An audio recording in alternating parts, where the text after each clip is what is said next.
Today's podcast is brought to you by Audible.com. Get a free audiobook download at www.audibletrial.com/geekcastradio. Over 100,000 titles to choose from for your iPhone, Android, Kindle, or MP3 player.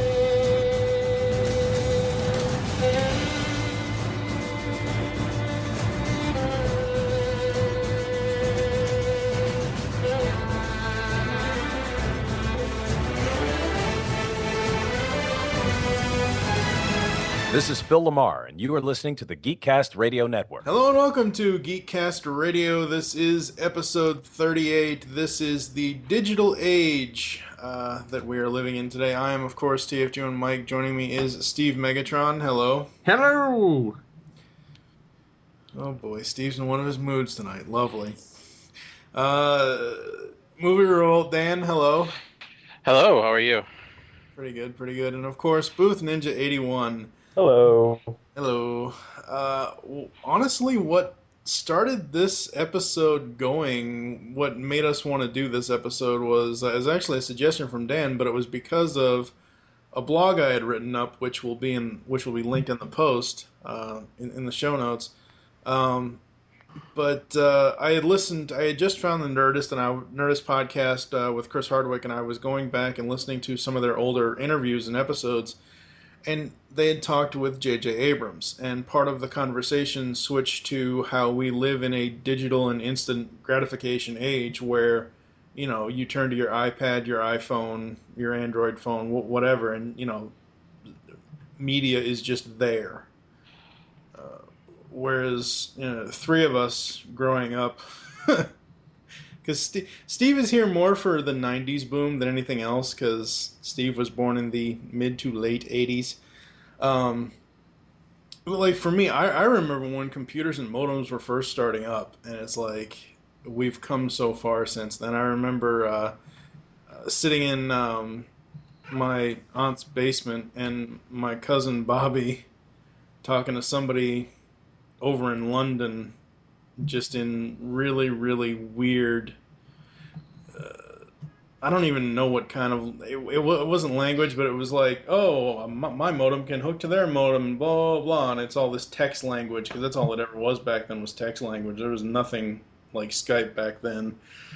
But like, I remember learning stuff at school, like learning on Logo, as far as how to create shapes and stuff like that, and I don't know, I always wanted to be able to screen grab images as a kid. I actually had my mom take pictures of the TV to get images. Of course, they were photographs at the time, which kind of sucked, but of course now that we live in this age. What about you guys? Steve, what about you? I mean, you're more so, you saw the growth of the internet, pretty much, as you were growing up. I grew up with a 486. Most people will not know what the hell that is. That's pre-Pentium, for those that... Yeah. So, that was back when they had 2x CD-ROMs. And that was a big deal back then. Yes, it was. And you had two different size floppy drives. And you could fit a game on a floppy for 89 kilobytes. Yeah, I got my first computer around the age of 5. Yeah. Windows 3.1. Yep. And that's pretty much what splintered my my interest in computers. And from the get-go, I had been playing little like 8-bit games, 16-bit games on the PC, and playing around in Funny odd thing is media creation programs. I was using Paint at the time because that was the only thing around, Yes. unless you had money to buy the software, which we didn't. So, and they didn't have a ton of CDs out. No, no, you went to computer shows and bought uh, from big walls of floppy drives or floppy disks, and they had everything back in the day of like shareware and demos, and Yeah. it was just it was totally different world back then. Oh yeah.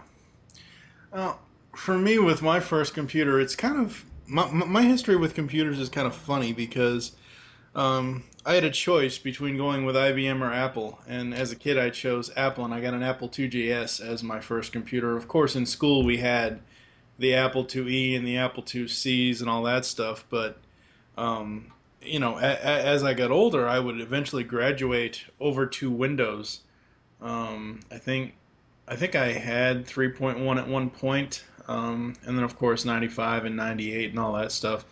But yeah, I started started as an Apple user, went to PC, and while I love the Apple products of today, for me they are solely media consumption.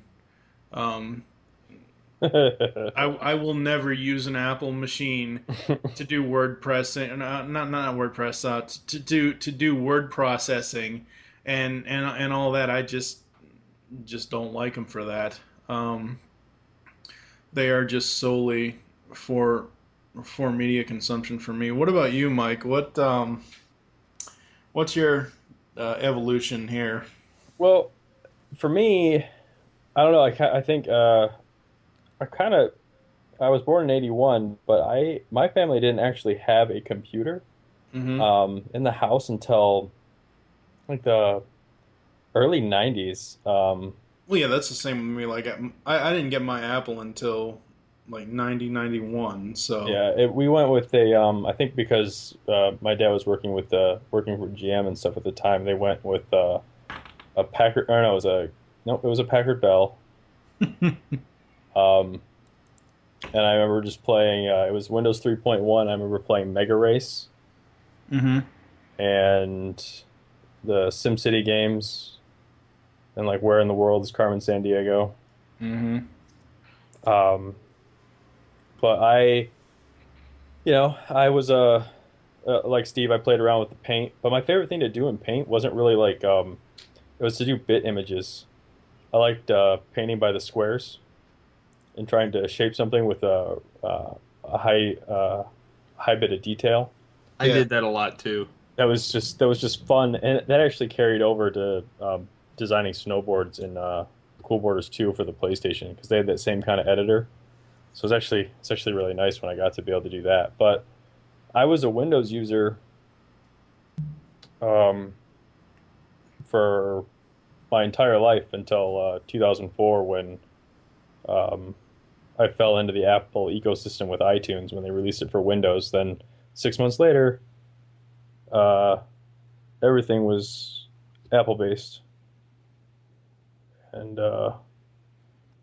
I haven't gone back. In fact, I can't sit down at a Windows computer without wanting to blow my brains out. Um, it sucks because I work my second job as a dispatcher. I actually work in a Windows environment, and they're all Windows 7 PCs, and they're all like nicely spec'd out for the job. And what's really funny is they run one app all day long, and they still suck at it. And I can't figure. I have no idea why. They're dual core 3 gigahertz machines with 8 gigs of RAM running one app, and it can't handle shit. Um, and the only reason I can tolerate it as work is because the one app takes up 3 monitors, Mm-hmm. so I never really have to see the desktop or deal with any of that crap. Um, but I just can't. I don't like it. There's too much work that goes into running a Windows computer for me. Like pre 2004, I love that shit. I was, you Yeah. know, I would my Friday and Saturday nights because I was a geek without a girlfriend. My Friday and Saturday nights were defragmenting my hard drive, running malware, spyware scans, just stupid shit and just preening the machine for no reason. I wasn't doing anything intensive, and uh, I have never done any of that stuff on a Mac. And it's just for me, they just allow you to do what you want to do, and you don't have to worry about anything on the backside. So I strongly disagree with your only for media consumption.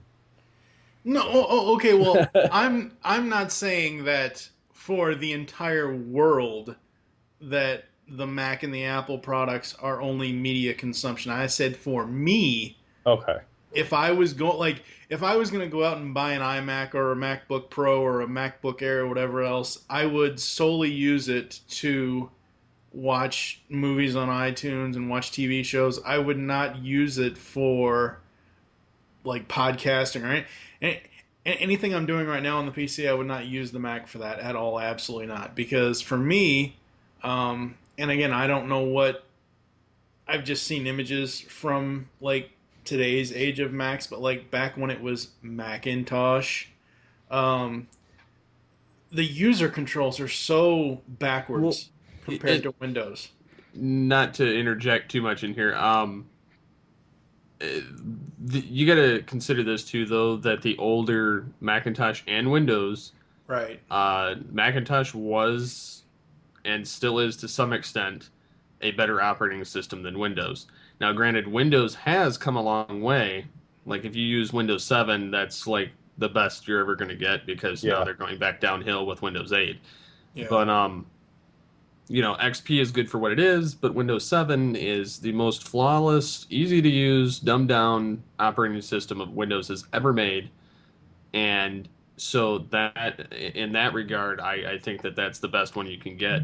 Well, right. What I'm saying for ease is of use, but for media stuff, like I could see, the ease of use and the consumption for using the Mac, opposed to the PC, because I mean, let's face it, Windows does have its issues, but Windows also has its benefits in the gaming department too. Whereas, yes, they are starting to code for Mac.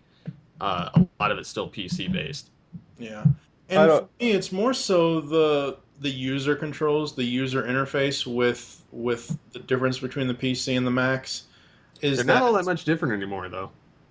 They seem to be to me, because it seems like you haven't used a new Mac, though, have you? Not anytime soon. Yeah, no. I just want to interject real quick here, before we get way off track. When Apple did something really smart when they released iTunes for Windows, the entire Apple operating system is designed around iTunes as a flagship. If you can run iTunes, you can run a Mac. Every app, every single app in OS 10 that is native, made by Apple, functions identical to iTunes. And that was a very smart move that they did. So anyone that can use iTunes can actually pick up a Mac and use it. But what I'm saying is, like, okay, in the olden days of like Windows 3.1 and Macintosh, you had F10 to get to the file, whereas over on Macintosh you had to hit Control Alt X I A, whatever the hell it was. Okay, I guess that's where what's different for me is I didn't come in until the current generation of Apple. I never used anything pre OS 10. Yeah. So for me, this isn't what this show is about. Right. I'm just And I will say, if you're going to buy a Mac and you're only going to use it to watch videos, you're flushing money down a toilet. No, that's so true. Yeah, that's so true. You're buying an awful lot of hardware just to watch video on. Oh, right. Well, yeah, but I mean, like, okay, move on to a different product as far as that goes. I would rather buy an iPod or an iPad versus any other media consumption device, because it's so like those are so streamlined. You don't want to buy a Zune? I mean, Zune? What the fuck is a Zune? Nobody knows what a Zune is anymore. You buy a Zune anymore? No, I think it didn't officially become Xbox Market now. Didn't switch it? Yeah. It's the Zune Marketplace on there. Yeah, and then it got molded into they're not even calling it Metro anymore. Well, Windows Phone 7 and Windows 8. So it's just kind of their thing. But yeah, whatever. I actually own a Windows Phone, and it's on there, but it's just like, it's kind of sad. It's like a wasteland. It's like there's something on that thing. I've used a Windows Phone for probably 6 months total. Uh, I like Windows Phone 7. I do actually. I like my phone a lot. Just the Zune market in itself. Just trying to use it for like podcasting or whatnot. Like more apps, it's fine, but like regarding like the podcasting and that type of entertainment, it's not the greatest. Yeah, So what about you, Dan? How did you start out in? Mr. Well, 1984. Yes. like you, my first computer was in the early '90s, but before that, the first piece of like technology that we had as a family was actually a word processor, and Hmm. that's all it was a word processor back in the day. That's all it would do. It had a screen that was basically, the same type of, you have blue screen or Blu-ray screens that are better, suited now than the old word processors, but we had that mostly for like schoolwork and things like that. My dad was big in the writing letters and whatnot. And we had an old typewriter, and then that went, and you couldn't fix the typewriter, so we bought a word processor. And then in the early '90s, we got a computer. It was an IBM, I believe, and I was still young, so I didn't use it mostly just for games. I think the game I used to like was Ski Fall. I don't know if Oh you remember it. yes. Which which is like like still to this day, I don't know if you could ever beat that game because you'd always get to a point and then the Yeti would come eat you and there was no way to stop it. I don't know. Yep. And then it would use a toothpick and then jump up and down. Yeah, but Nom nom nom. no matter what, I played the game like ad nauseum. That and Minesweeper, which I still play today. But yeah, that was my first. Was just the IBM, which we didn't have internet. It was just a computer. I used to be a teacher, and when I was teaching one day, we were talking about computers, and I was like talking to my class about how when we had computers, we didn't have the internet, and telling them that the looks on their face, it's like they just could not compute that like computers existed without the internet. It was crazy. You could see the generational gap right there because Yeah. to them, computers are the internet. Like there's like what do you do without the internet on the Yeah. computer? What else is there? I'm like, I well, actually back think in the that way day, now. yeah. I'm like back in the day, we had this awesome thing called CD-ROM, interactive CD-ROM. That was we had encyclopedias on the on the computer that we could look up, and we thought that was a lot of information because we didn't have to go to the bookshelves and get letter R to look up river. We can just type it into the online computer CD-ROM encyclopedia. But now we have Google and everything. But that was my first incarnation of a computer. It was like an early IBM. I never got into Mac. Only school was the only time I ever used it. I tried to get into it, but when I went to education, as I went and became a teacher, a lot of schools are actually going away from Mac and they're going to PC. So I ended up staying on PC, and I never really got into it. I always wanted to, but I've just been a Windows guy my entire life. Now, what about other mediums outside of computers? Like I said, I mentioned this off air that I remember my mom had a Betamax player before we had a video cassette recorder. Um, between I Betamax never had a and Betamax. yes, I never had a Betamax. I just had a VCR. That's yeah. all we ever had. I That I I remember that was good. I think we had a Betamax. And the only reason I think this is because I've never found a VCR that was able to do this. When I was a kid, my mom, we had HBO for cable in the house, and my mom would record Fraggle Rock for me. Right. And they had a decent sized TV to watch TV on, but for some reason the player that they recorded on had a smaller TV screen on it. And I always found that fascinating. Like I would watch Fraggle Rock off of this little tiny screen on the recorder instead of on the giant screen like That's weird. over my head. I don't know what it was. I think it was just fascinating because it was like so tiny. Yeah. And I don't think a VCR or VHS was ever able to do that. I think that may have been a Betamax thing. Yeah, I think it So, was too, because I but don't remember VHS ever doing that. I don't. But like I don't have. I don't remember ever handling like a Betamax tape. I don't believe my parents would ever let me do that. But I, yeah, by the time we moved, I believe Betamax was either dead or my family had moved on to a VHS. So Yeah, I mean, Betamax for me didn't last very long because we had, like I said, we had just gotten a VCR, and that was all the rage. And of course, once you get out of VCR, you graduate to DVD players and everything else. I don't ever think we even had one.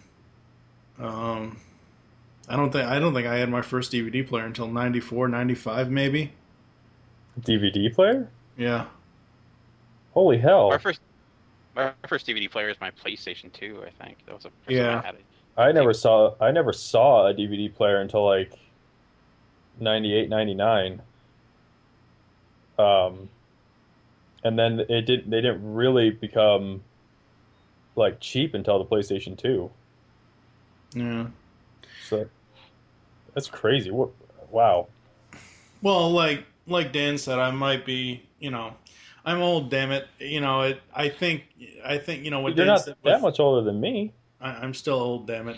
Um, I think that I could be confusing it with having the PlayStation 1, and I know that did play DVDs at one point, but it was PlayStation like, 1 never played DVDs. it didn't? No, Yeah, it until was No, PlayStation it CDs. 2. didn't. Huh. PlayStation was CD Play based, and CD. Then I don't know, I must have had one of each then, because I remember having a DVD player in 95, 96. I'm not even sure it was available here. They weren't Yeah, I don't unless you got it from Japan, unless they which I were don't like think was. 500. They were like $500 to $800 at the time. Yeah, they They came didn't out even with have a the PlayStation 2 at the time. yeah, the PlayStation 2 actually became the cheapest one, and if it actually there's a lot of statistics out there that state that if it wasn't for the PlayStation 2, DVD probably wouldn't have done what it did. Because Twister was the first DVD I remember. I think that didn't come out until 95 or 96. I forget the year. I think that wasn't. I could be wrong, but I don't Early know. is middle of 96. I'm looking at it on Wikipedia now, yeah. So I don't know. That's Japan though. Was that worldwide? Um, some manufacturers really announced that DVD players will be available as early as middle of '96. These productions woefully optimistic. I don't know. Well, It's on Wikipedia. anyways, I don't know. Anyways, It- um, I don't know. I like a lot of I don't know. My first DVD player myself, my personal DVD player was the PS2. Yeah. And that actually, what's kind of interesting is whatever I used to watch video has kind of prompted me to upgrade my home theater at the time. When my first foray actually came, I actually bought myself. My family had always had VHS players, but when I started like buying my own stuff, I actually went out and bought a nice VHS player because it had an S video output on it. Then I bought a nice TV and a surround sound system to go with it, and that was like it was like in '98, and I didn't upgrade again until the PS2 came out. So,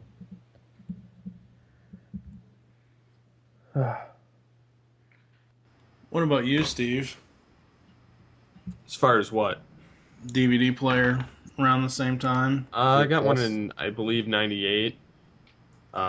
We only had one for the household, and then, of course, didn't have any for the PC yet.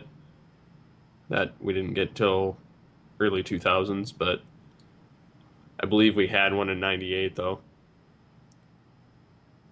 Hmm. Yeah, I mean, it's just like, whereas today, we can go on iTunes or Amazon or buy DVDs or whatever. You can get like reruns of shows, or you can wait till the networks rerun them. But back in the day, once a show was over, that like say that week's episode of the Cosby Show, if you missed it, you missed it. You weren't seeing it again unless they reran it in the summertime. Whereas now you can get everything digitally or on DVD, or hell, even I don't know if Cosby Show's on Blu-ray yet, but everything now, it's like we just live in an age where it's like, if you look for it, you can find it and you can have it. And back then you just couldn't do that kind of stuff. Yeah, only if you could record it. But then if you grew up with a family and with other people, and you guys had competing shows on at the same time that you couldn't see, then you had to fight over what show you're going to record. I grew up. I had three sisters and a brother, and that was always a fight. Somebody wanted to record America's Funniest Home Videos. Somebody else wanted to record something else. And maybe life goes on or something. But you always had those little conflicts that you don't have anymore because it's like you can give each kid their own iPad and they can go on Netflix and watch their own show at any time. And it's kind of crazy what we can do now. 'Cause like you mentioned, if you weren't there, you missed it. That's when syndication really meant a lot. It means a lot now, but meant a lot more back then because that was the first. That's the time you got to see those shows that you only get to see, in prime time. Now you get to see it during the day, and that was amazing. Seeing prime time like the Cosby Show, like you mentioned, like at 4 o'clock in the afternoon, or back when Saturday morning cartoons actually existed, and then in the 90s, Disney animation and after school. It really you saw how programming was really designed on when people are going to be home. Now they kind of have to change that completely because people kind of absorb content when they want to. Well, I mean, let's go around the room. How many of us? Because I know Mike doesn't do this. How many of us actually watch live television anymore? I know I do at certain point for certain shows, but anybody else watch it when it first airs? Depends on what the show is. I have a select set of shows that I watch as they're airing, and depending on the station, usually I have a show a night for the most part, and then I watch those one shows, and then that's it. I probably have I can count to 5 the amount of shows I actually watch as they air throughout the week. Yeah. What about you, Dan? Like Steve, there's a few number of shows I watch. I prefer like marathoning. Like I kind of waiting to a show is kind of over, and then or it's been a few seasons and getting into it. I mean, there's a few shows I watch now that are live. Like I watched Newsroom, and it's about it right now.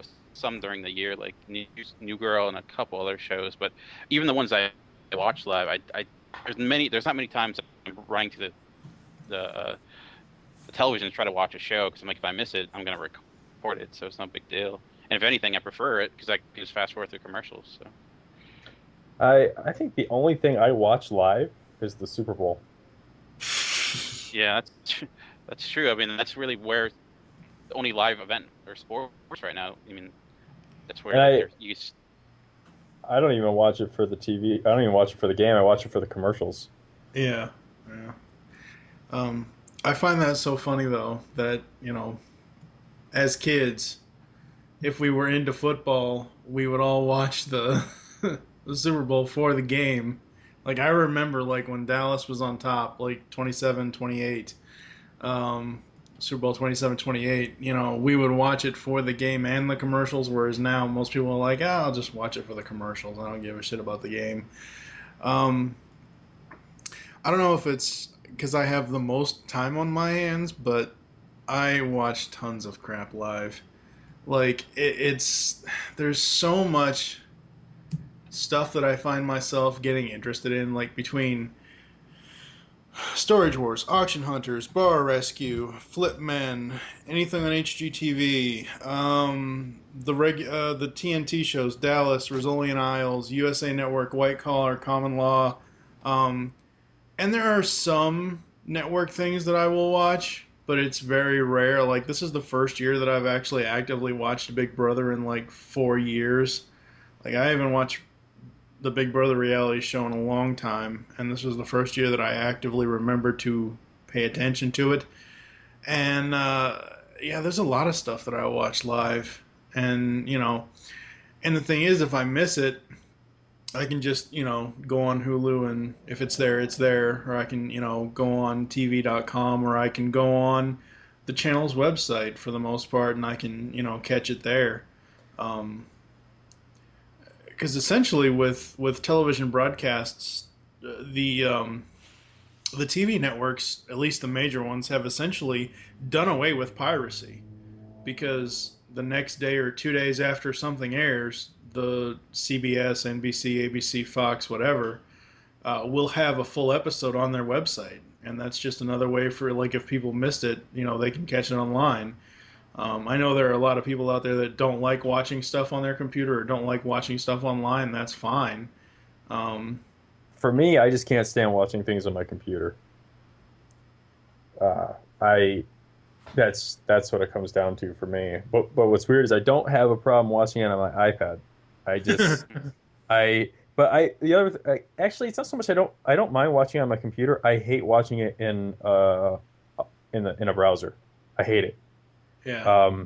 I hate having to stream it. I mean, I don't have my internet's not bad at all, but I hate having to stream it because I can't fast forward or rewind it when I want, like as fast as I want to, because it's got a buffer and it's just Mhm. it's not quite there, and the convenience isn't there. I mean, yeah, it goes up like a day later, which doesn't bother me because for me, um, I watch all my shows I watch on Tuesday and Saturday. That's when I watch all my TV shows. Yeah. So like the shows that come out on Sunday and Monday, I watch those on Tuesday. The Tuesday, Wednesday, Thursday, Friday shows, I watch those on Saturday. And so I don't, the fact that it goes up the next day doesn't bother me. It's just I hate watching stuff in a browser. Yeah. It's not. They put it up, but for me, it's still not convenient. And Right, but what I'm saying is like versus when we were kids yeah, versus only being able to, like, if you recorded it on VHS, that's great, but if you didn't and you missed it, whereas now it absolutely. Well, now there's always another medium to find what you're looking for, whether it be a torrent or on the actual site or, just whatever. I mean, but yeah, back in the day, if you missed it, you were screwed unless they reran it.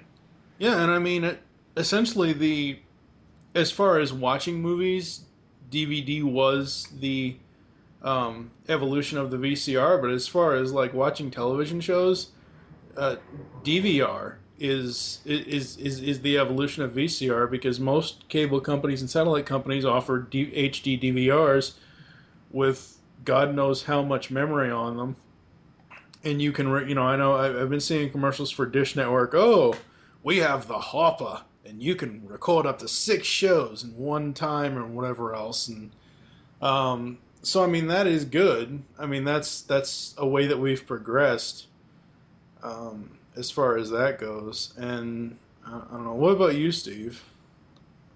I mean, I know you said you only have certain shows on certain days, but as far as your consumption of them, what do you prefer? I prefer to still catch them on the official time that they air. Yeah. But should I miss them, or for instance, if I'm trying to capture the series, Hmm. um, because I generally don't like to watch them on the actual site for whatever the station is, because you have to get through 3 to 4 minutes of ads in between each 5 minute clip of whatever the show is. So I generally prefer not to watch them that way, unless there's no other method to do so. Yeah. For the most part, if I miss a show, I try and torrent it like 2 3 days later, download it, watch it on, hook the laptop up to the TV through HDMI, watch it, and then delete it, and then I've seen the episode. Yeah. For me, it's more so like the ads. Okay, Hulu has ads. Um, all the websites have ads. The only one that really pissed me off that had ads was the CW network on their web streaming because they would run like 10 ads, whereas Hulu has a maximum of 30-second ads, or the CBS thing has maybe 2 or 3 ads, and they're really short 30-second ads. Now commercials on television, ads on TV, those to me last for freaking ever. What I find interesting, considering the way that I watch TV, which is commercial free, the I actually find when I do, if I'm like at my parents' house and a show's on, or I'm somewhere where there is TV, I actually find myself focusing more on the commercials than the actual TV show that's on. And I've actually embarrassed myself a couple times because I laugh at Yep. the commercials, and everyone looks at me like, "What are you laughing about?" I'm like, "I haven't seen it." Yes. I have such a huge problem with commercials. I I just think some things don't need to be advertised for, but Yeah, catheters do not need to be advertised for in the middle of the freaking day. okay, I don't. Well, There's maybe. okay, but and this what I'm going to bring up here. This is actually going to turn into a whole separate GCR episode. But commercials, they show the weirdest commercials at the oddest of times. They'll show catheter commercials. They'll show reverse mortgage commercials in the middle of the day. They I get show that. a million different Geico, Safe Auto, Progressive. I Well, mean, some of those I can understand, well, but right? No, no, no, no. I'm not complaining about the car insurance commercials, but I'm just saying, like a million times a day, those are shown, and then you have, uh, not that I have anything against the guy, but you have freaking Montel Williams advertising for Money Mutual, and then you have some chick who's dressed up as an Indian advertising for 1866 Sky 1224. Oh, $10,000 in your bank account tomorrow as long as you sign your life away and give us your information. Bullshit loan. Um, and then you get into infomercials late at night where they show the My Pillow infomercial a million times a night. For me, this is just what you're telling me is just what TV has always been. This is nothing new. Like, especially Well, like no, I the know. I they've always had understand crappy that. commercials. I mean, it's it's their Right, and target audience. right, and I understand that, but and I get that, but I guess just in my old age, it's just like the commercials are pissing me off now than they did when I was a kid. I guess I don't know. But yeah, the whole infomercial commercial thing will definitely be a different GCR episode. Um, let's see. Music has evolved over the years. I mean, from records to 8 tracks to cassettes to CDs to now having everything be digital. Well, most everything. Kid Rock, get with the times. Anyway, it's a whole other episode. Um, do you guys still buy CDs at all unless you can find it online? Um, Actually, I have a funny story about this. I was actually going to buy the new Maroon 5 CD. Mm-hmm. I went to Best Buy and I was going to actually buy a physical copy of a CD for the first time in 6 years. And I was like, I went over and I picked it up off the shelf and I was like, okay, $12, not bad. I was still pissed though because I picked it up and they wanted $12 and it wasn't even in a jewel case. It was a freaking cardboard sleeve, Yeah, like a single comes in. yeah. And I was like, I took out my phone, I went in the iTunes store, and I was like, how much is it on the iTunes store? It was $1 less on the iTunes store for all the same stuff. I just wouldn't have a cardboard sleeve. And Mm-hmm. I was like, you know what? Screw this. No jewel case. I'm just gonna go home and download it off of a torrent site. No one got any money. And then I put it in iTunes, and thanks to iTunes Match, I have a better copy of the one that I downloaded. So I was like, I was ticked. I was like, to me, a CD goes in a jewel case. Yeah. It doesn't. Singles can go in the cardboard sleeves, but full blown albums, no, thank you. And if you're gonna put it in a cardboard thing, don't charge me $12 for a cardboard sleeve. Yeah. It was just irritating. Oh no, I completely understand that. I mean, that's the way of packaging nowadays, though. Sadly, with a lot of stuff. But for me, it's just whatever. I would say if it's something that I really like Maroon 5, I'd buy it. But obviously, I didn't. Yeah. I don't have a problem buying things off of iTunes. Music, I don't have a problem buying off of iTunes, I should say. Right. So, What about you, Steve? Uh-oh. I don't even buy music anymore because I mean, for the most part, there's not very much that I either like one or two songs from a group, so anymore, I don't even, like, I can't even tell you the last time I downloaded music just for Yeah. the hell of it. Like, I don't, and for the most part, I don't even use torrent sites because usually it's a hit or miss. I like one or two songs. I just go to YouTube and then I use the MP3 Just downloader. and just find the individual song. And then I just find the song because actually the YouTube video is better than half the crap you find in the torrent stuff anyway. Yeah. If you get it from the official source and then just rip it from there, it's not that I wouldn't buy a CD. It's just half the time I don't care for half the stuff that's on it, so I don't even want to really mess with it. see, Yeah. for me, music's always been kind of like a weird thing. Like in 2002, when I got my first personal computer for myself, I decided that I was going to build just a collection for like a jukebox, if you will. Right.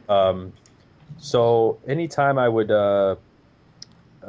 someone would recommend a song, I would download the entire album, um, whether I listen to that album or not.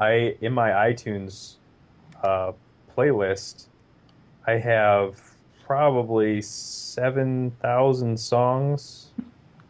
And really quickly here, I can tell you, I have only listened to um, never played songs. I've only listened to, well, I haven't listened to 4,861 songs, and I have 7,421. So a little over half the songs in my computer I've never listened to. And that's my point.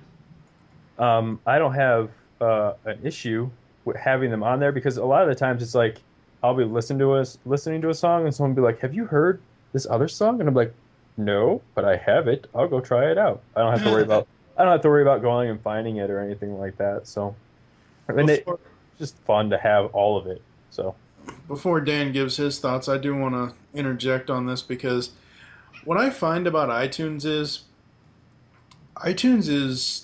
complete choice when it comes to music. Um, Unless they do something shitty like what they did with the Revenge of the Fallen soundtrack and make like a song you want album only so it forces you to buy that album. that's not iTunes. Okay, but I understand that, but that's how it appears in iTunes. I know it's probably the record company that wants them to market it that way, but but that's how it appears in iTunes. And if that's not their fault, well, whatever. They need to put that in, that little They agreement that they make you sign. Well, did you read the agreement?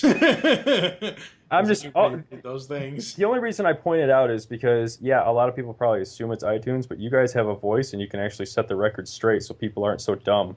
Right. So it's not iTunes. Apple does not set the price for anything in the iTunes store, Well, no, okay. or what is available in the album. That is the studio. Okay. That is not that iTunes is just a store. They Right. don't say they don't decide what is exclusive and what's not. That's the content owners. Yeah. Okay. Well, there you go. But again, my point here is iTunes is complete choice for the most part. If you only want, like, if you only like one Kelly Clarkson song, or if you only like one Nickelback song, I'm sure at some point, you can go on there and you can find whatever it is and buy that one song versus having to spend 9, 10, 12, $11 on an entire album. Yep, and I did that for a little bit. When I had gift cards, I would do that, but Yeah. no, I still can't buy them singly like that. It just depends on the artist and the song for me. What about you, Dan? What's your experience between the music stuff? Okay. Well, I remember, back in the day having good old classic cassettes. And I was, having good old Walkman and, putting the cassettes in the radio, trying to record songs. The first piracy, trying to, capture Yep. those. Mhm. Because it was you're a kid. It's the quickest way to get music. You couldn't go online to, download something. You had to work for it a little bit more. You had to, wait, try to, wait for the song that you wanted to record. Try to stop it before the DJ starts talking and ruining the song. It was, it was a process. But I don't know the last time. I think the last time I bought a CD was probably Jack Johnson's last CD, and it was an impulse buy. I think I was in a movie store and I saw it there for cheap, so I picked it up. But yeah, I actually found myself, I don't buy music or download music that much anymore. I've kind of converted to like talk radio and podcasts. I tend to listen to that a lot more than actual music now. I don't know why. Just kind of I prefer talk radio over music. It's just kind of evolved for me over the years. But like you mentioned, I think iTunes has kind of changed music in the way where it's more single based and album based anymore. Like way back when it was all about the album. Now it's all about who has the most number one hits, and I think that's why we see every Kelly Clarkson song or every Katy Perry song is a single now, because that's the way they're going to sell their music. They're not going to sell it by an album. They have to release every song on as a single to try to make more money for it. But yeah, music's changed, and you can definitely see it. So Yeah. I mentioned this back in several times back in the music spotlight, where there are only certain bands for me that I will actively buy every album that they ever will or have produced. Nickelback. Yes, that's right. Damn straight. Nickelback, Theory of a Dead Man, Shinedown, a lot of stuff like that. Um, Theory of a Dead Man specifically is what I love about them is they will intentionally make, and they've gone back to make extended play or not bonus track stuff. And when they release a new album, if there's a deluxe edition or a bonus track edition or whatever else, I will buy that just to get as much as I can for the money that I'm going to pay.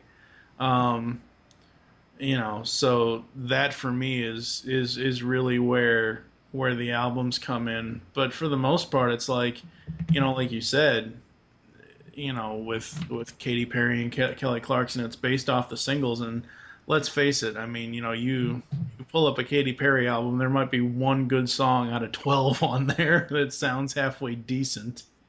I also think that's a big reason we see all these, the Voice and American Idol and all these shows, because they're getting money from every time. Glee has a song on their show, they're selling it on iTunes. Yeah. And Glee's getting money for it too, but whoever they license that song for is getting money for it. So I think the music industry is kind of putting all their stars like Christina Aguilera, Britney Spears on these shows because they know that's kind of the best way to get them out there. I mean, no one's watching music videos anymore. It's all about, reality TV. Is anyone showing music videos anymore? Only in secret, I think. I think only in secret. But yeah, I mean, you're right. I haven't liked American Idol in years. I think I like some of the stars that it is produced, like Daughtry and Carrie Underwood and all that stuff. But like, I have not actively followed that show since season 1. I don't care for the format of it. I don't care for the popularity of it. I just started watching The Voice this past season, and any artist that performed a song that they had performed, if I had liked it, I bought it on iTunes. I can't watch reality television. I'm the same. I can recognize a lot of those people have talent, and I think that I'd rather see shows like that be popular, that people are singing and have something to offer, rather than like Real Housewives of Jersey or what have you. But yeah, I just can't get into reality TV. It's just I've never watched like a Survivor, Big Brother, any of the singing stuff.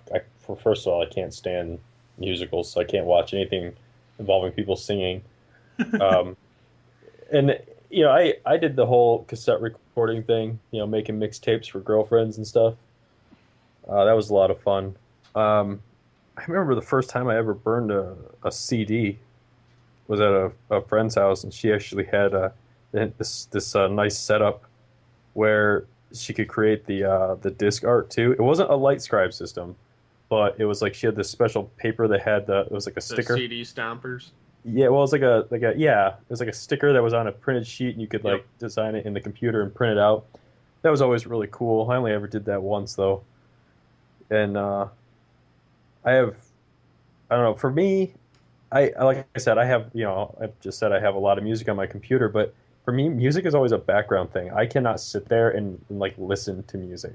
I totally agree. I just can't. I know people that can, like they're watching a TV show. They'll like sit down in front of their stereo, like stare at the stereo while the music's playing, and I'm like, no.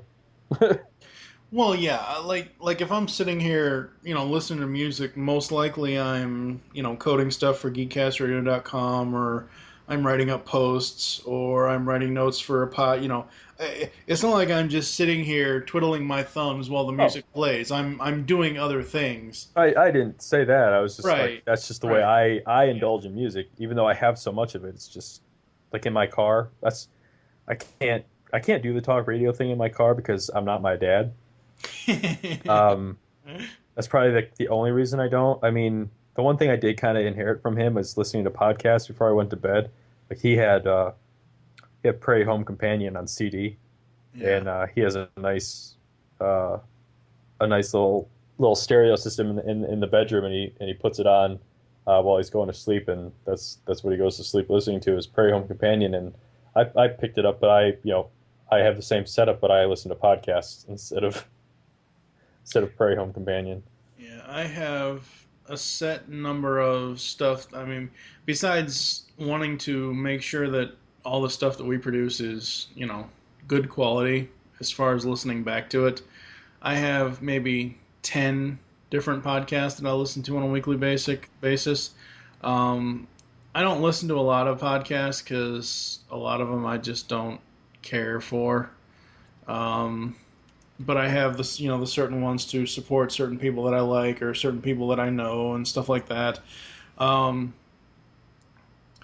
but yeah, I mean, I find it so funny that we grew up not having the internet and not having all this instant stuff, whereas kids of the current generation, anywhere from I would say 95 to 2011, those kids and future kids are going to grow up, knowing what the internet is and having that, oh my God, if I get disconnected, my life is over. I get that now.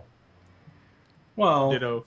well, right. Well, yes, because we're all old and we all are like, oh my God, because like for me, everything is like I don't get mail anymore for bills. Everything is online.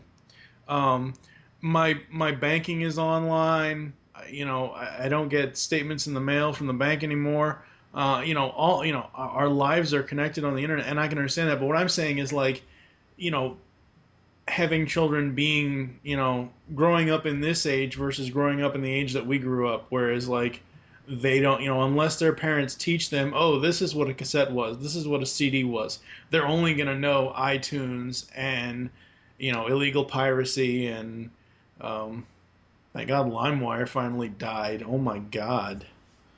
Ugh. That was a while ago, dude. I know it is. I haven't used any of that stuff in like 8 years. Yeah. There's this magical place called Pirate Bay. Yes. Yep. Yes. That's my friend sometimes. EasyTV.it. So yeah, I mean, I think we live in an age where it's like everything is just so easily accessible.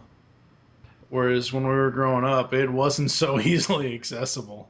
Well, see, I don't know. Like when I was growing up, to be honest, when I was growing up, I didn't watch a lot of TV. I didn't watch, I watched movies on Friday, Saturday nights. I was like completely oblivious to like what was going on. Like I was aware of like Saturday morning cartoons from like my friends talking about it at school and stuff like that. But the amount of times I was actually able to partake in like Saturday morning cartoons or like after school cartoons, I could probably count on both hands. Like in all seriousness, because when I got home, it was like either come inside and do your homework or go outside and play until dinner's ready. And that's great. I'm glad that my parents did that, because I had a lot of fun just playing around outside. But we didn't really watch a whole lot of TV. Like I said, just maybe like a movie on Friday, Saturday night from the video store if we were lucky. So it's the internet has actually allowed me to go back and catch up on all the stuff that my friends were able to watch while I was outside, playing in the woods and, accidentally falling into water, falling into ponds while walking off of a dock. Well, actually, it was kind of like a Looney Tunes moment. Actually, I was walking backwards on this dock while I was talking to my friend, and I was walking backwards towards the end of it, and I took one step too far, and I literally like stood there until I looked down, and then I just went straight down into the water. I hit the bottom, and I hit the bottom of the lake, and I sprung right back out onto the dock, and walked home with my bike soaking wet. But I was never actually, this stuff was kind of, it's all still kind of, it was like kind of foreign to me. I didn't really get into anything until like 97 is when I was actually able to get like a little free time. My parents actually kind of, they weren't strict parents or anything, but they kind of loosened the reins. Like, yeah, you can watch TV when you want as long as your other stuff's done. But whatever. For me, it was the complete opposite. I maybe spent an hour, hour and a half each afternoon outside, and the rest of the time I was indoors. Um, uh, I watched anything and everything I could. And as I've said multiple times on this show, M Wire, and other shows, my mom never put a cap on what I watched. So I saw some fucked up shit when I was a kid. Uh, it, my parents actually told me that I could not watch The Simpsons. Um, My stepmother and father told me that, but I didn't live with them. I lived with my mom. But Well, they My said, dad let me watch it, so that was all what's that mattered. what's actually interesting about it is they said that I couldn't watch The Simpsons. I've maybe seen maybe 4 or 5 episodes of it. I can't stand that show. I can't. I like it, but I I like get Futurama better. I like Futurama. I love Futurama, but like Simpsons, like there's maybe it's because I wasn't able to watch it from the beginning, so it didn't grow like with me. It's It's just kind of old though. Like I mean, I grew up with it, and I still don't really care to watch it all that much anymore. Like I mean, if it comes on and there's nothing better, I'll watch it. But I prefer Futurama. yeah. I love Futurama, and like it's actually kind of one other funny story about this is my parents would always do that. We're gonna watch it first, and then if it's really bad, we'll watch it with you and tell you what you need to cover your eyes for or whatever. One movie that they did that for that is RoboCop 2. There is a scene in that movie that I have not seen to this day. And whenever I watch the movie by myself, I know where the scene is, and I either like get up and like go and get like a drink of water, or I just start doing something else. But I've never seen the scene. I just know a guy is screaming very loudly. okay. just It's just weird. My parents were similar. Like I couldn't go to the movies when I was a kid, which I think is why I love going to them now. So the first movie I think I saw in theater was Lion King, and then the second movie I saw because I had to tag along with my older sister was Schindler's List, so which is a very for a young mind it was very confusing. Yeah, you think?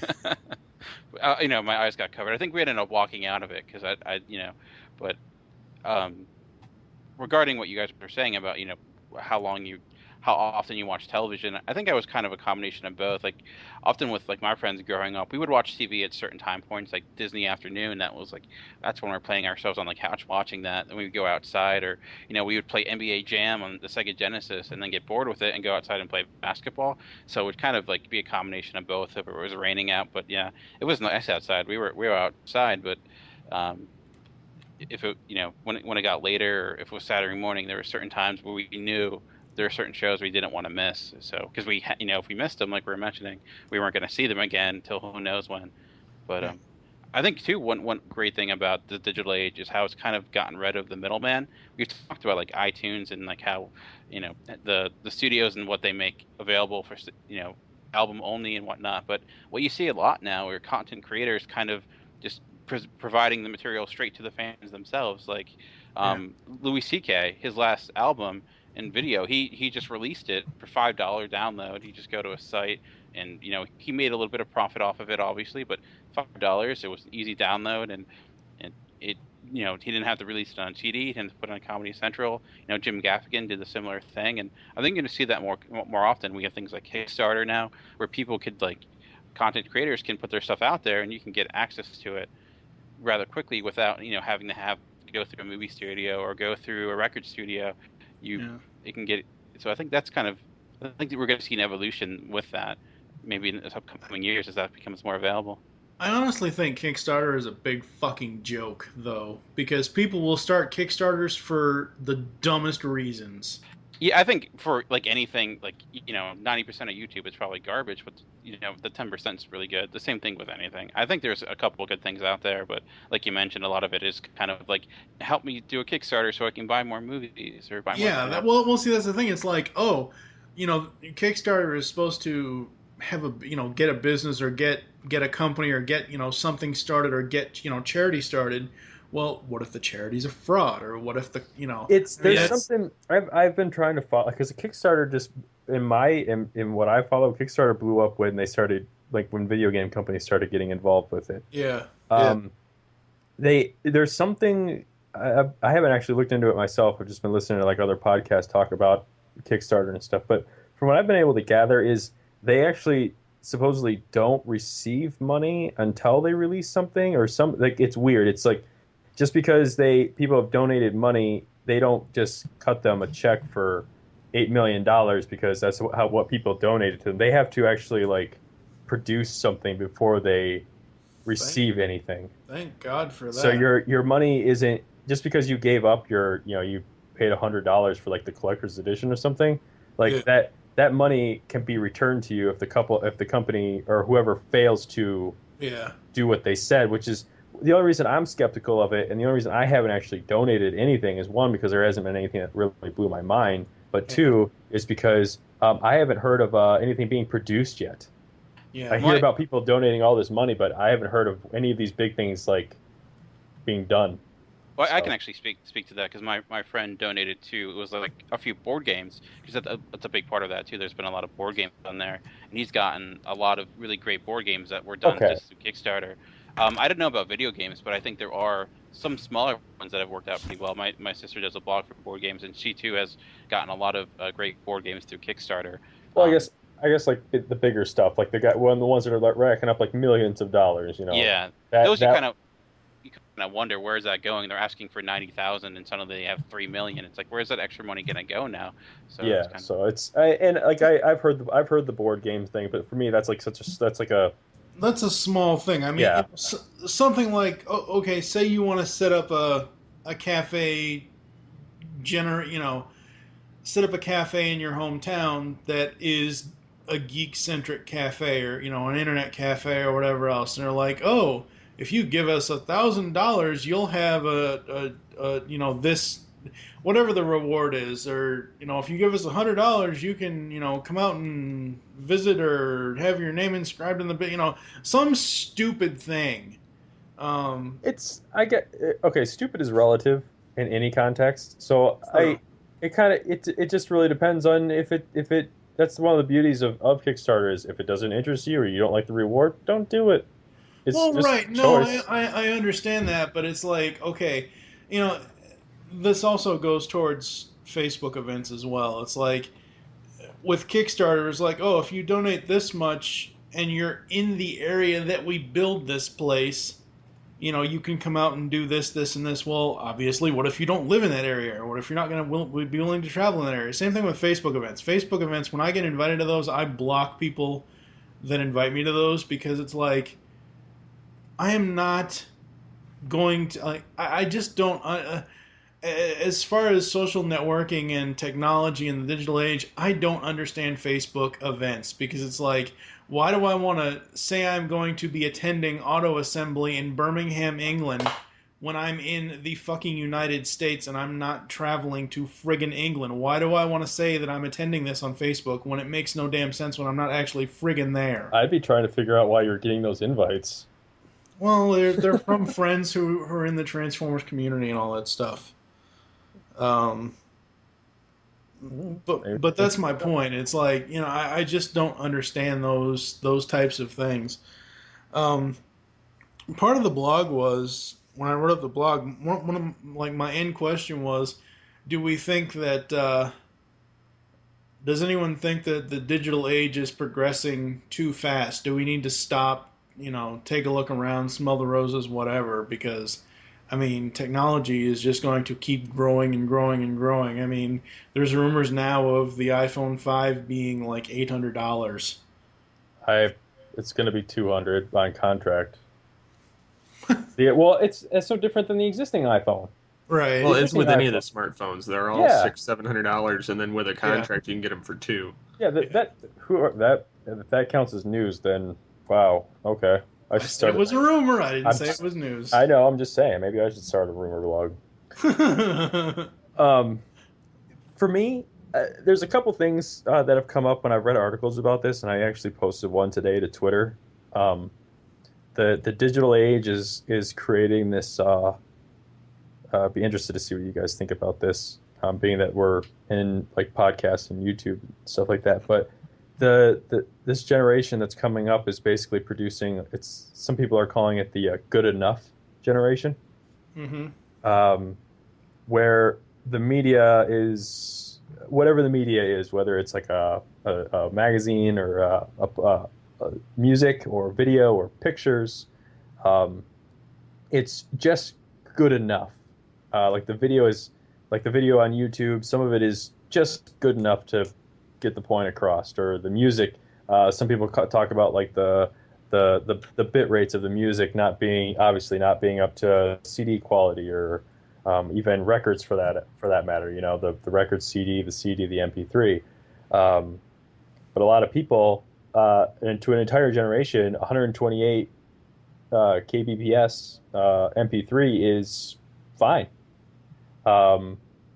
Like it's good enough. A lot of the video on YouTube, while it may look fine on your phone or a smaller screen, may look like garbage on your TV, but it's good enough. I'm just curious, like, it basically comes down to in the digital age, while it's progressing, I think it's progressing rather nicely, but um, do you see what I'm talking about with it being good enough, or do you think Yeah.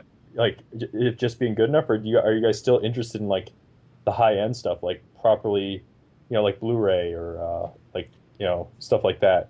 For Uh, me, it comes down to expense, especially with Blu-ray. For me, when I had a couple of years ago when I had my HD TV, because in 2010 it kind of crapped out on me. I was 4 years old at that time, so I don't know, I guess the tubes blew or something. I don't know.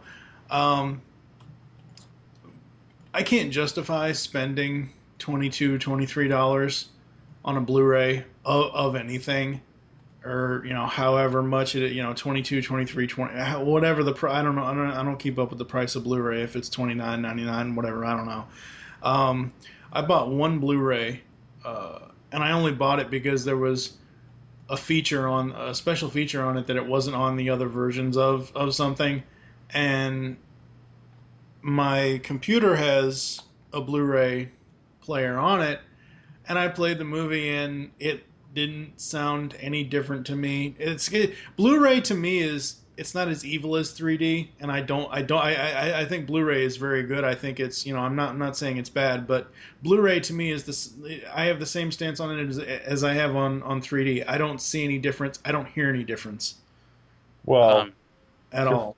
if you're watching I, it on a computer screen, and uh, I remember when you had this review because we had a conversation. You're probably not using a surround sound system, and you're not Uh, watching it on a TV. So Blu-ray doesn't benefit you. But like I'm just saying, like the like is there room in the digital age for the high end stuff versus iTunes content?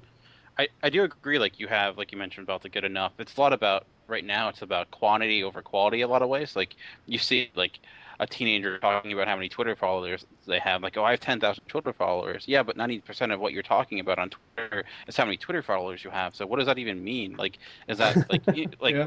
it's it and like great? It's all about like you basically are trying to It's a obtain this popularity number. contest more than Exact. it's Yeah. actually of anything of substance. Exactly, and like the good enough thing, it's like, yeah, I made this video, I just did it to throw it out there. It got all these views, but yeah, it's great. Your cat's falling asleep, but what does that mean?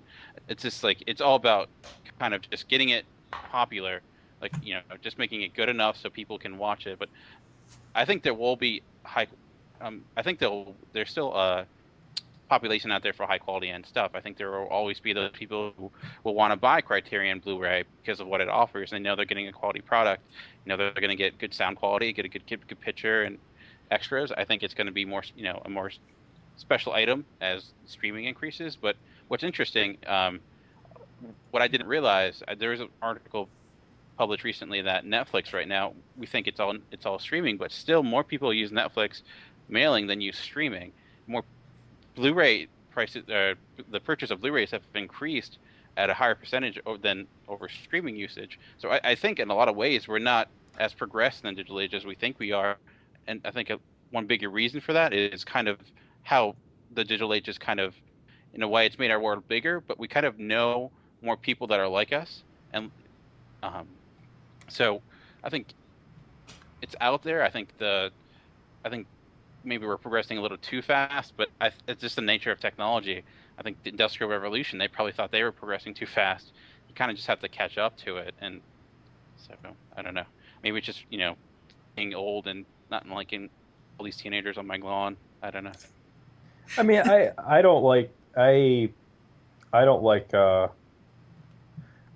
all the stuff in my house is prime for the high end stuff. Except before I jumped on the podcast, my fiance wanted to know what we were talking about, and I said that we were talking about the digital age, and I was gonna bring this question up, and it's funny because she's watching a TV show right now that I grabbed off the internet, and it's not the HD version of the show. I mean, it was an HD feed, but it was down converted to a much smaller file, and I'm playing it on this crazy ass TV that I have, and it's like I was like, this is what I'm talking about. It's like what she's watching is good enough to watch. Yeah. But I've got this whole shelf here full of Blu-rays, which is obviously like the high end stuff. So, and it's just been interesting to me because like they talk about like cameras, like video cameras. You have the little flip video cameras. Like that's what people, a lot of people think that's good enough to shoot like epic freaking movies. And people are shooting movies on their iPhones and their Android phones. And I'm not trying to I'm not calling. Heck, I'm doing right now. XRG Live is being done with the webcam that's in my Mac. Well, and I'm going to be doing my video show with my Android phone. So I mean, but it's kind of like and then we turn around, and we try and take that footage, we try and make it as best as we can. I'm just, for me, I can't. If I get a digital copy of a movie, I will download it, but I've never actually watched any of the digital copies. No, I don't do digital copies, and I prefer, like, if I want to see it just to see it and I don't want to own it, I will just pay the $3.17 after tax on iTunes or something. But if I want to have it in my iTunes collection for a movie or a TV show episode or whatever else, I will go ahead and buy it. But I will buy the non-HD version just so I can have it and just so I'd be able to see it. So I kind of do agree with you where it is good enough, but there is room for the high-end stuff. I think, sadly, you have to have enough of an income or enough of a savings plan to be able to afford that stuff over time. Because, like I said, price of Blu-rays is just... They range from like $5 to $40. Yeah. Depending on what you want and when you get it. Yeah. And if you go on Black Friday, you can clean up like a mother. So, I don't know. It's I also think any device, any mobile device, actually any electronic device that doesn't have the internet on it, I find it to be absolutely useless. I agree. I have my iPad is a 3G iPad. It was one of the first ones. I'm actually grandfathered into AT&T's unlimited data plan, and I take advantage of that thing so bad. Well, why wouldn't you? Well, I run up between 10 and 20 gigs a month watching Netflix on it at work. So I cannot lose that. I happily pay my $30 a month to be able to watch Netflix when I want. But it's like I know people that have just the Wi-Fi iPad, and I'm like, why, like, especially for like a tablet. Like I can't imagine having a device like that and not having the internet on it. And I will say that the iPhone, only because it's my first smartphone. I'm trying to contain the fanboy in me. We can tell. Well, it completely changed my life. Really, when I worked at I work at a movie theater, and I work 2 days a week. That's it. I work a 15-hour shift and a 17-hour shift. So when I go in on Tuesdays and Saturdays, I just forfeit those days. And I worked at the movie theater for a year with that schedule. And I'd go into work at 9 o'clock on a Tuesday morning, and I'd get out at midnight. I would have no clue what happened in the outside world. Mm-hmm. None. I mean, I had text on my phone. I had like a Motorola Sliver. Yeah. But to go 15 hours without like talking to anybody or like getting any kind of news update, anything, you can kind of go a little crazy. I mean, the world could end and I wouldn't even know it, And when they announced the iPhone, I went out and got it, and it completely changed Just, I was, posting on forums that I was a part of while I was at work. I was watching videos, just being able to it was the first device to put the internet in my pocket. Um, Yeah. and being able to have it wherever I am, that's just crazy. And I really can't imagine having a mobile device that doesn't have the internet at all times. In fact, as nice as I like my computer, um, when I take it to work, if I don't have a project to work on, it's useless to me at work because it Yeah. doesn't have the internet. Yeah.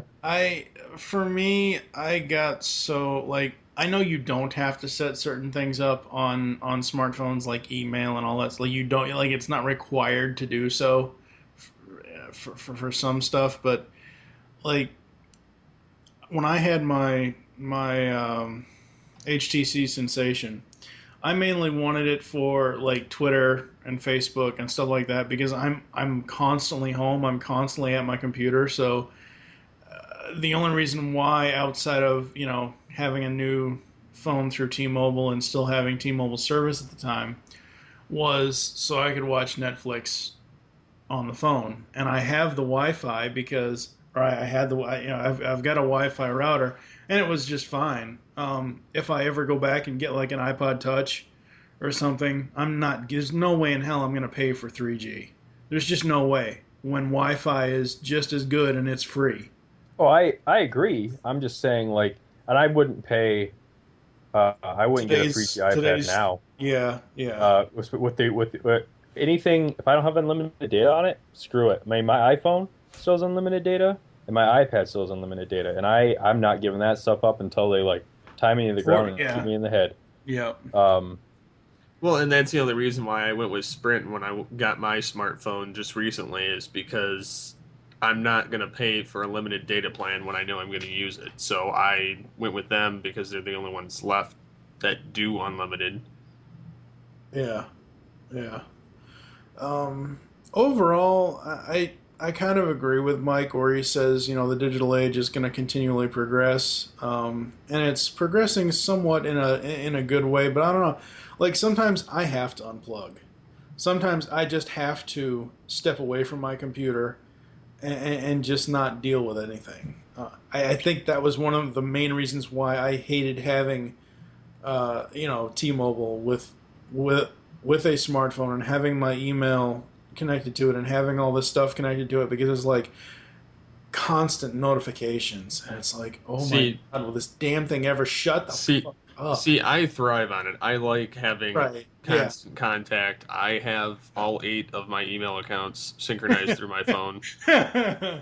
I'm not kidding you. I do have I know for different purposes, but um, it's nice having everything at the palm of my hand in case I need to get to it, which makes it easier for me to not really want to grab it as much or check the stuff because if anything worthwhile is worth checking, it beeps at me and then I grab it and use it and then I put it back. And granted, most of my job consists of sitting in front of a computer anyway, so I don't have to actually use it as much as one would think, but it's still, whether it be the phone or the internet, those are definitely things that are a part of our society now. Oh yeah. Yeah, I agree with you, Mike, having to unplug sometimes because I think having the access is great, but you can get lost in it very easily. Like you see a group of friends, you go out with a group of friends, and you realize you're sitting at the table and you're all looking at your phones, and 10 minutes has gone by, and no one said a word yet because everyone's looking at each other's Facebook statuses. When you're like, oh yeah, look, we're just all checked in, But it also depends on the generation too, because for instance, when I would go to lunch with my friends, You put the phones away. well, yeah, none of us grabbed our phones. Even if it beeped, we'd glance at it real quick and just say, "Meh, whatever. We'll grab it after lunch." I was thinking more. I was thinking more so like for work because if I go out with work people, you're leaving work, but you're still at work because we just got a work email. Oh no, we just need to go. It's no one can kind of disconnect themselves from work sometimes. Well, even before I had a smartphone, I was getting called 24/7 at my job because I'm the IT guy as well as like several other positions, so they constantly would call my phone. Whereas now it makes it even easier for them to get a hold of me because I don't have to worry about my minutes. Yeah. Yeah. So yeah, it does make it more annoying in some regards, because you're constantly connected, despite not wanting to sometimes. But it's also nice at the same time because there's more perks to it than there are issues. Yeah, I find myself, I can walk away from my iPad, I can walk away from my computer. I can't, I if I leave the phone without if I leave the house without my phone, I don't freak out. Yes, But you do. Don't lie, no, Apple fanboy. Don't lie. no, I don't actually. And it's actually happened quite a few times in the last couple months. The fiance and I will go out to lunch or something, and I'll leave my iPhone sitting on the couch, and I won't realize it until we're like halfway there, and I'm not going to turn around and go get my phone. I'll just be like, whatever. I guess I'll just have to talk to her now. But it's not a big deal. I mean, I don't have like that much going on in my life. If I come home, maybe I've got like a text, but I'm in this like, my phone really is only busy because I'm in this group thread with my family that feels like sharing pictures of like the dinners that they cook from scratch. And my phone like blows up like after like 5 o'clock because my dad's cooking something on the grill, or my sister made some pizza from scratch or something. I'm just like, my phone just blows up, and I'm just like, I actually assigned them all, my family, a different text alert from everybody else, so I know if I need to look at my phone or not. Nice. And at night I put it on vibrate, and I tried. I know some people like will leave their phones like on the kitchen counter when they go to bed, and they won't take any of that stuff in the bedroom with them when they go to sleep. I tried that for like 2 days. It's not so much that I need it there. It's more like I listen to my podcasts off of it. Oh yeah. So it's not like I don't lay in bed and like check it for hours on end. Unfortunately, tonight I was. Otherwise, I wouldn't have been on this show. Yes. I was actually reading little shortcut things, and then your message came through. But if I hadn't been using my phone, I would not have gotten anything, because my phone stopped sending me alerts after 9 o'clock if I'm not on it. So Uh-huh. it's a nice little feature that they're adding in the new software update. It's like a do not disturb function that you can set to go like between certain hours. Right. Yeah. And I saw the keynote. yeah, it's actually really nice. I have it set from like 9 to 7. Nothing comes through. So sometimes I'll get up like at 6 o'clock in the morning. When I get up, my phone will be full of notifications that I never heard, and it's great. So. All right, we are going to take a quick break for commercials, and then we'll come back with final thoughts. Welcome to a collaboration between the Geekcast Radio Network and the Pop Culture Network. This is From the Command Center, the podcast. I am your host, TFG and Mike from the GCRN, and joining me is Zordon himself. Scotty Cash. That's right, Scotty Cash from the Pop Culture Network, and today we're introducing you to the audio version of From the Command Center, the podcast that will entail our intake on Mighty Morphin Power Rangers, the episodes, the seasons, and all that other good stuff. Is this thing on? Oh, goody. Why, hello there. It's your dear old Uncle Joker here. I bet you're asking yourself, what could I be possibly doing here of all places? Well, I'm laughing at the fact that this new podcast presented by Geekcast Radio is called Legends of the Dark Knight. Who the heck knew the Bat was so popular? Ugh. Join Steve, Mike, and sometimes Tara for reviews on the greatest DC animated universe cartoon to ever meet Gotham City. So join moi for the talk of the town, or I'll send Captain Clown after you. He gets mighty angry when he doesn't get to have his garbage skull. So put on a nice big smile and join us for the next Geekcast Radio Network podcast, Legends of the Dark Knight.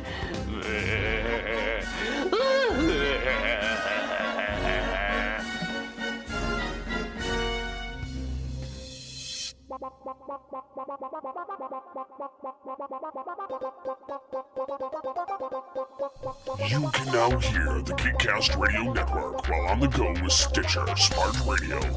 Stitcher is a free use and talk mobile app available for your smartphone. And when you download Stitcher to hear Geekcast Radio, you'll have a chance to win money. Downloading is quick and easy. Just find Stitcher in the App Store. During registration, hit the promo code BOX and enter Geekcast Radio, all one word, to get automatically entered to win $100. The latest episodes of the shows will be waiting for you in your favorites. You'll get access to lots of other amazing shows too. Always available to you on demand, no syncing. It's Stitcher Smart Radio. Don't forget to enter promo code Geekcast Radio when you register. We are back here on Geekcast Radio. Steve, final thoughts on the digital age? I see many things to come in the future. But I don't see this slowing down at any point. I don't think that they're as advanced as they're going to get by any means, but I think that that's a long road that they're going to be on. Yes. Michael?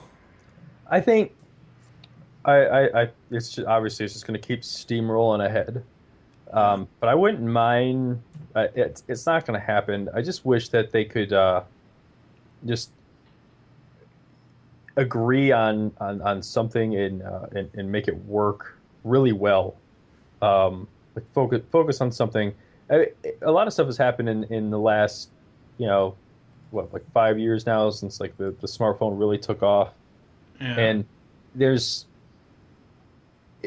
all this. It's just a mess in terms of like what is offered and like how like pricing and stuff like that of content and how to get content, and like there's stupid lawsuits out there for getting digital media and like through other means, even if it's not available legally, and all this other stuff, and pricing for certain services for technology like internet.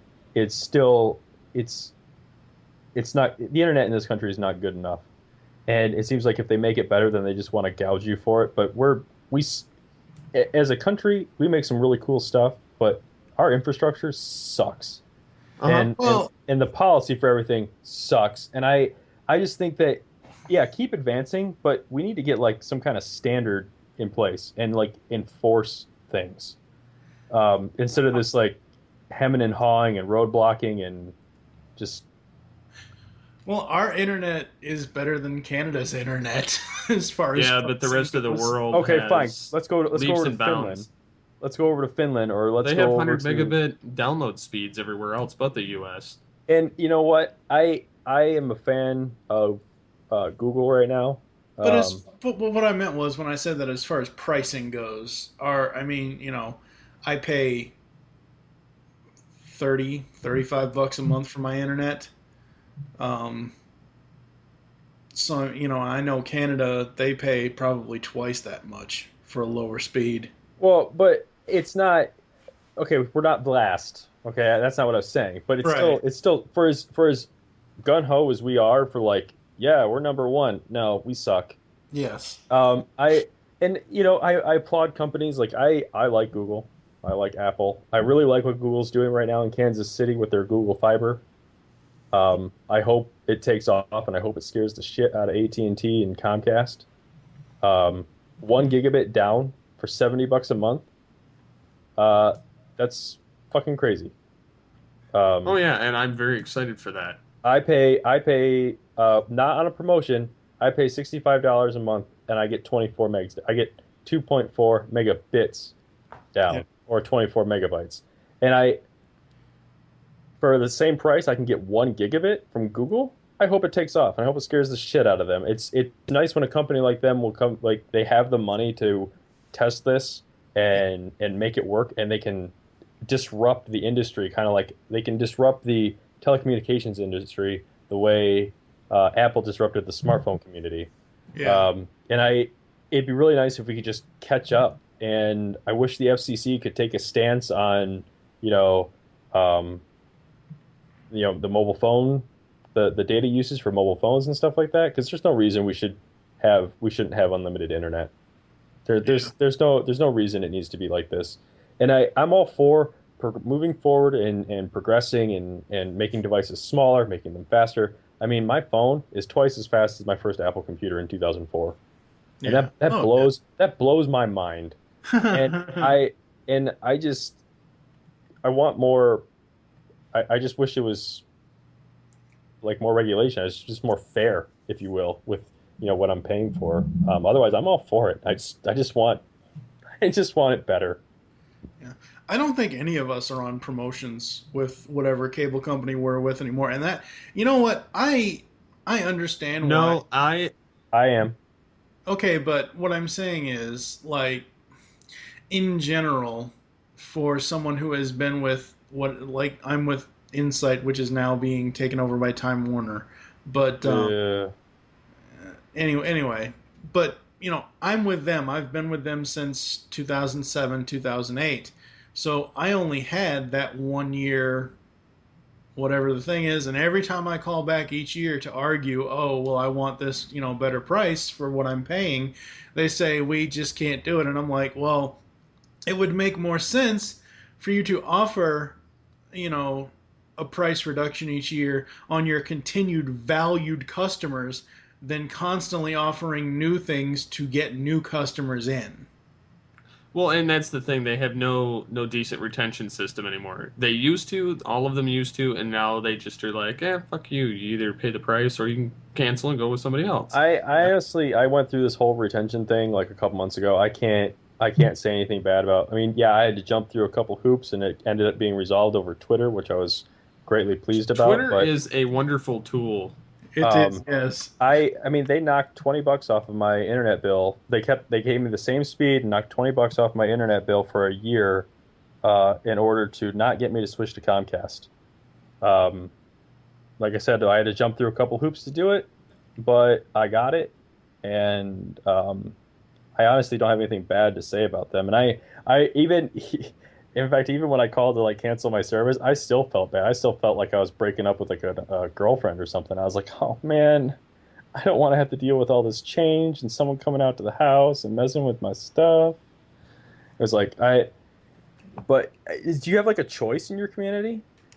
For me, Yeah. um, Like, is there not someone like that offers like a counter promotion or service?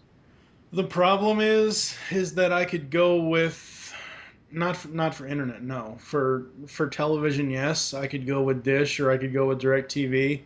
Um, the problem is the higher priced packages. Like I just can't, like I'm paying between with Insight Communications with 20 meg internet and basic classic cable channels 2 through 99. I'm paying close to $93 a month with both services.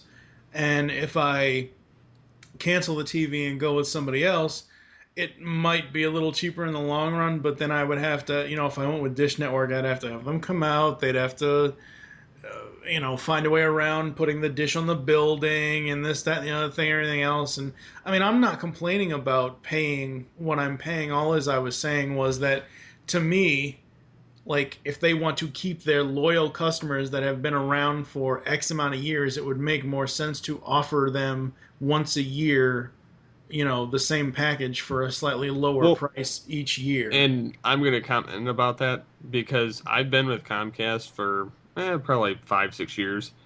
And granted, their service works, I'd say, a good 80% of the time, which is how I've managed to get discounts over the years.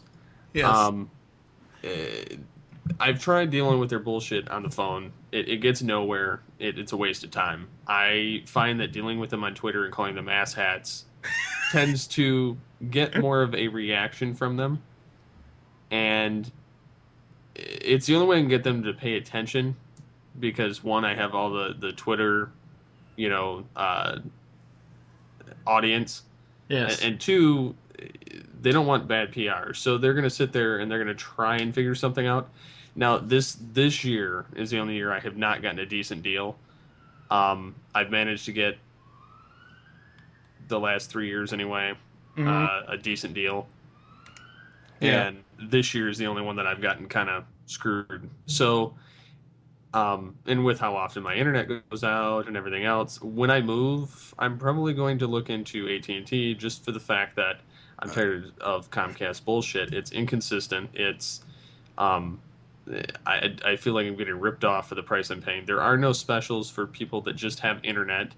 You either have to pay their internet special, or you can do the double play where you can have, their stupid phone service, which I already told them I have an unlimited, Yeah, plan. What the hell do I need a home phone for? Two, I'm not home enough to use a home phone. yeah, Right. So there's no point. Everybody calls me on my cell. That's my number. That's yeah. period. I don't need a home phone at all. And then they try and sell you on like the triple play, and then I'm like, of course, I have no use for the home phone. So again, it's a redundant system. Yeah. And so I mean, and then they gouge you on the modems and everything else. So I mean, the whole system's kind of screwed up. So I'm actually hoping that the Google thing takes off really well, and I hope it bends over Comcast and makes them have a taste of their own medicine. If you look into AT&T, I would only look into their internet because I've heard from our I friend. used to have AT&T internet. The only reason I switched was because I moved. Right. Well, what I'm saying is, if you're looking to AT&T, only look at the internet because I know our friend Michael Wilson and his wife Chrissy constantly complain about AT&T Uverse, how horrible in their area that it is. Well, it could be just the area too, though, because like I personally, we're not going to have cable. We're just going to have internet because you can watch everything through the stations online anyway. So there's not really a point in having cable. That's true. Yeah. And I'm canceling my Netflix too next month because it's all the same crap that's been on there for the last 3 years. So it's not a point in keeping that either. So a lot of the stuff is kind of winding down or getting stagnant, and there's no new innovations that are making it worth spending the money on it.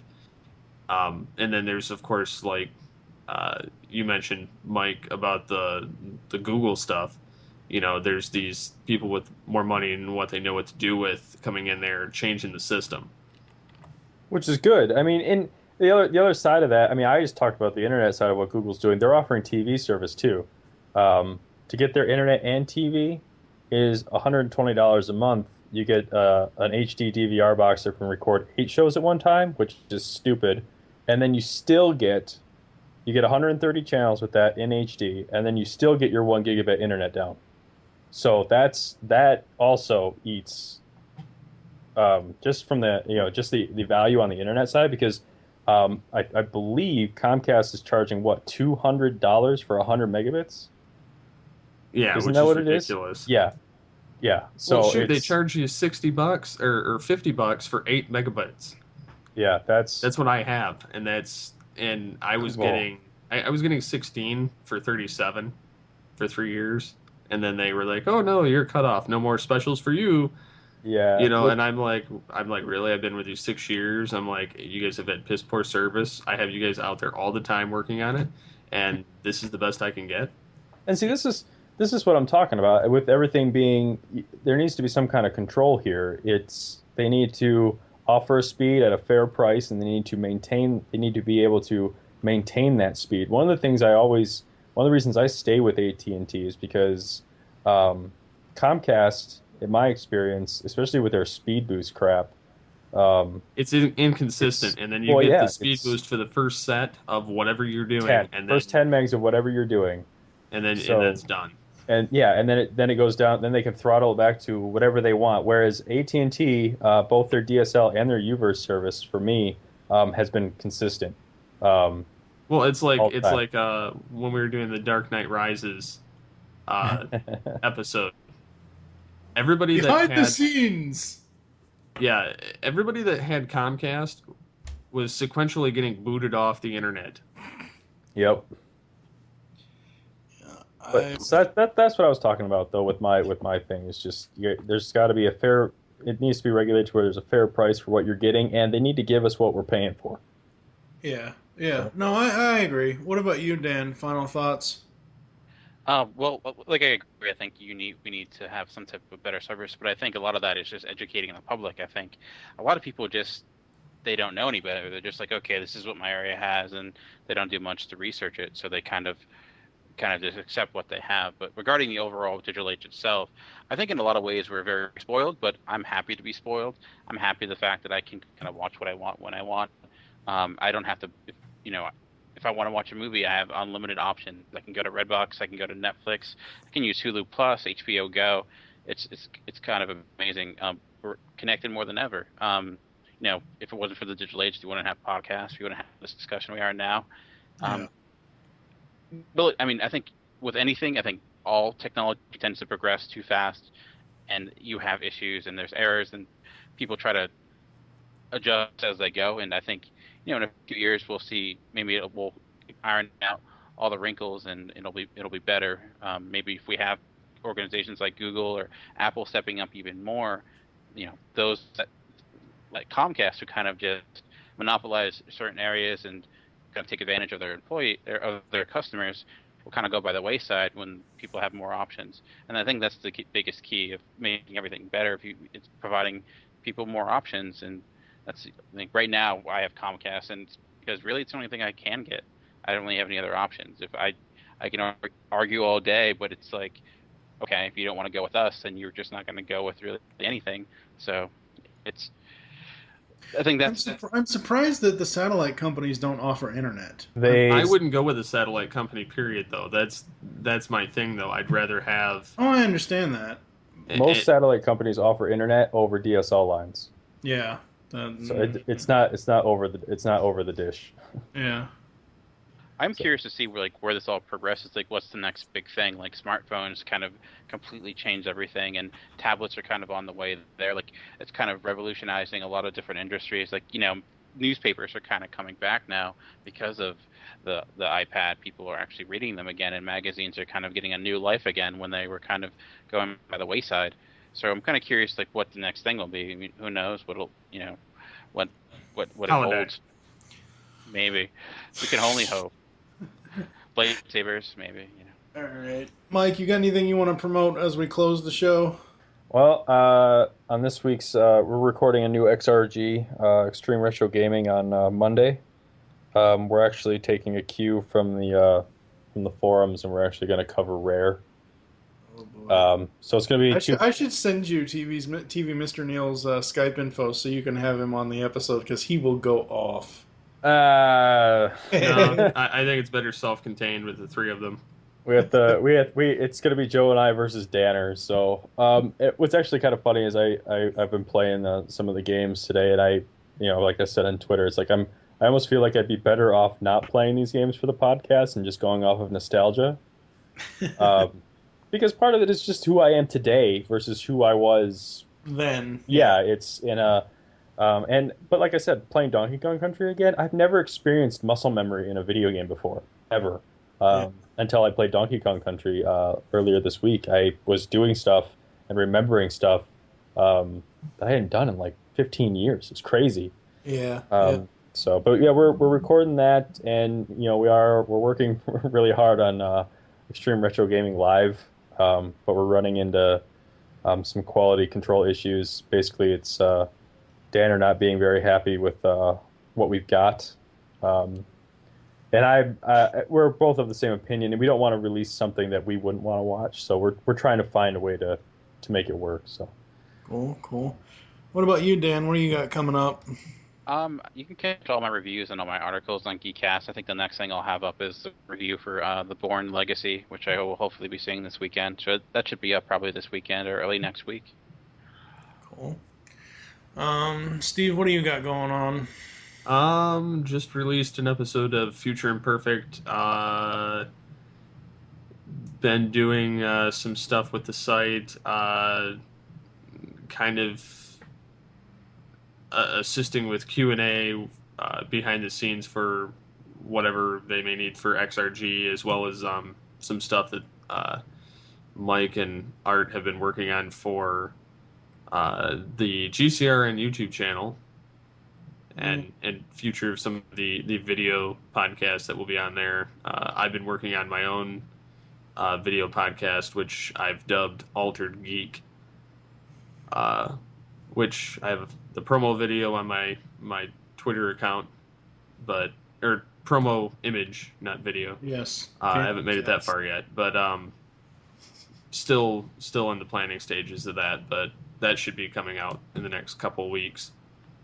Yes, and hopefully by the time this episode airs, which will be soon, we will get confirmation on the next GCRN interview for all things Transformers. Tooncast Beyond Season 2 is still going strong. This weekend we will be pre-recording the first 4 episodes of Beyond the Knight Rider podcast that premieres next month. Let's see what else. From the Command Center, we'll have a new episode. Toycast is coming to a close. Just, keep producing the content, I guess. I'm working on several blogs that are taking longer than I thought. So that's that. And as always, you can find us over at geekcastradio.com. For now, I am TFG and Mike with Steve Megatron Phillips, Movie Revolt Dan, and Booth Ninja 81, Mike Powers. Make sure you unleash the geek in you, and we will see you in the next episode when we talk about this. And I am the goddamn Batman. You've just listened to Geekcast Radio on the Geekcast Radio Network. There are several ways to get in contact with us or leave feedback for the show.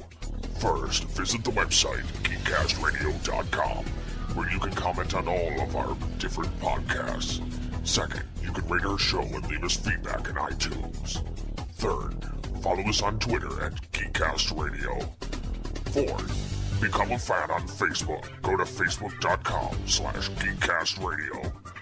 Call the voicemail line 502-526-5821. Please remember to tell us the show you are leaving the message for and your name. So until next time, unleash the geek in you.